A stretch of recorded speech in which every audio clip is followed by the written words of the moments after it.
Welcome back. Up next, Belinda Jensen takes us to yet another famous river in western Wisconsin, but also not far from the Twin Cities. It's also known as the Kinni. Lessons in life appear in many ways. And the fish will sit right on that edge. They'll sit in this is a trough here. A lesson in fly fishing provides insight on many levels. So there's three things we're trying to imitate. In this case, a river does run through it. I got a little interesting fish here. He's smart enough to get you wrapped around that rock. Sure. Good fish, Belle. Our first lesson, clear up the name game. Is it called the Kinni or the Kinnick? Yes. So both, huh? It's both. It's tomato. Oh, okay. Yeah, it's Kinni or Kinnick, or most people around town just call it the Kinni. Paige Olson grew up on the Kinni in River Falls, Wisconsin. She crafted a career on her beloved river. For more than a decade, running a B&B, fly shop, and a kayak outfitting service. We like to call it Valhalla. It's a little piece of heaven. For my heavenly trip, I gathered my dad, brother, and a guide named Andy Roth. You know, Wisconsin and Minnesota alone have more miles of trout stream than Montana does, but we're not known as a trout destination. Got my bug spray on, I got my sunscreen on, I got my waders on, I got my fishing license. We're ready. Andy had a secret fishing spot in mind, and as with most secret spots, access isn't easy. Holy cow, the cows are down here. We're going to our secret location. We're hunting for fish. This is a little spot in the shade. Since it's so sunny out, we'll try to find some shade. There's a little bend pool here, and bend pools usually are a little deeper. The Kinni flows 22 beautiful miles before it empties into the St. Croix. Its feeder streams are cold, clear, and full of native brown trout. And all this is barely an hour from the Twin Cities Metro. It's a river that I literally grew up on.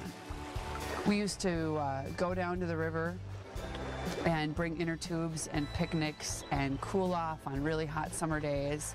So it's great to come back and fish. Time for a refresher course, and fly coach Andy has it covered.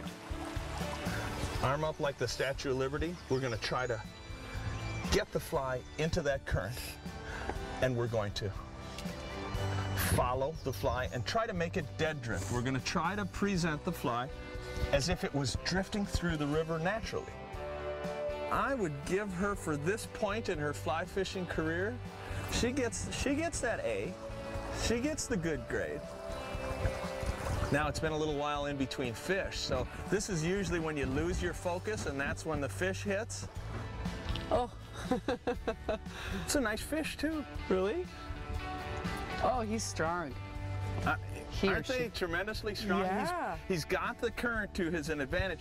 These fish are very strong. They are the cool thing about this river is every one of these fish was born in this river. You know, they haven't stocked it since the 70s, so it makes it something extra special about this whole deal. And then this will just, you know, you get them in the lip, and it just falls right up. Look at that. That was exciting. If you put in a little time to walk and enjoy the adventure, you can get away from everything.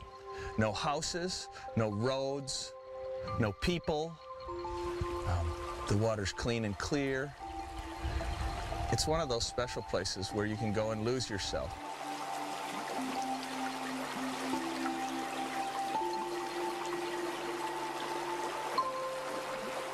But the Kinni was not always so pristine. Flowing close to a large metropolitan area, it often bore the brunt of man-made pollution.